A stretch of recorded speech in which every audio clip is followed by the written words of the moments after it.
Everybody's doing a brand new dance now. Hey everyone, welcome to the channel. Before we dive in, don't forget to hit the like button, subscribe down below, and turn on notifications so you don't miss any incredible stories like this one. Today, I'm bringing you a tale that's almost too unbelievable to be true. If I hadn't researched it myself, I wouldn't believe it either. Is it a story of luck? Maybe. Of talent? Without a doubt? Of destiny? Who knows? But one thing's for sure. This one is going to surprise. Imagine this. A woman who wasn't a singer, had no career in music, and wasn't even in the entertainment industry suddenly becomes a music star, all by chance. Sounds like a movie plot, right? But it actually happened. And it all started with a song that nobody wanted. In the early 1960s, Jerry Goffin and Carole King were one of the most talented songwriting duos in the business. They were responsible for some of the biggest hits of the era. One day, Jerry came up with an idea for a song, but even he wasn't sure about it. He turned to Carole and said, "This might sound silly, but what if..." And that's where it all began. Carole, a master of crafting catchy melodies, took that little idea and turned it into something truly special. The result? A song called the Loco-Motion. But there was a small problem. They had originally written it for Dee Dee Sharp, a popular singer at the time. However, when they presented it to her, she flat out refused to record it. She wanted nothing to do with the song. So, now what? What would happen to this song? That's when fate stepped in, completely unexpectedly. While working on the demo, at home, Carole and Jerry needed someone to sing it. That's when they had a brilliant idea. They asked their babysitter, Eva Boyd, to give it a try. That's right. Eva wasn't a singer. She was simply the babysitter and housekeeper for Carole and Jerry.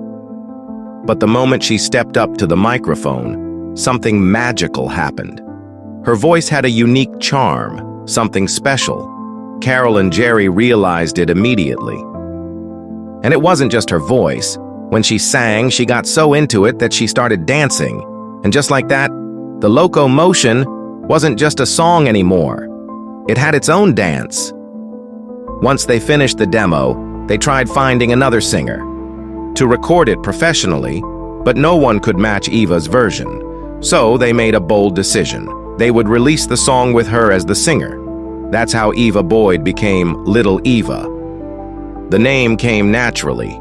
She was tiny, and people already called her that. And when the song hit the airwaves, it exploded. The Loco-Motion shot straight to the top of the charts, becoming a massive hit in the US and beyond. Everyone was trying to dance like Eva, and the song became a cultural phenomenon. But her story wasn't just about fame and success. Despite the enormous popularity of the song, Eva's career didn't last long. After a few more hits, like "Keep Your Hands Off My Baby," she faded from the music industry. And worse, she never got the money she deserved.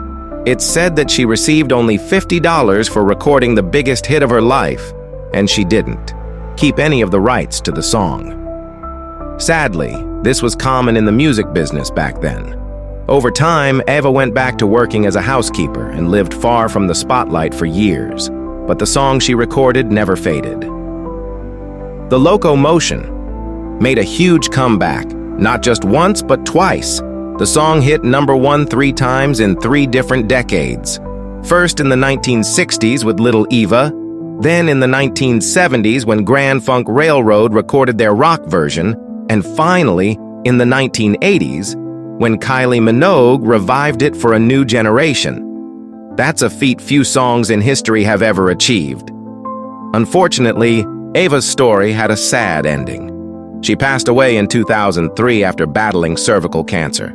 For years, her grave remained unmarked, without even a tombstone. It wasn't until 2008, thanks to donations, that a proper headstone was placed in her honor, featuring an image of a locomotive and the words, "Singing with the Angels." But in the end, the Loco-Motion lives on, a song that started as nothing, More than a demo, recorded by a babysitter who never dreamed of being a singer, became an immortal classic. Even though Eva never got what she truly deserved, her voice continues to echo across generations.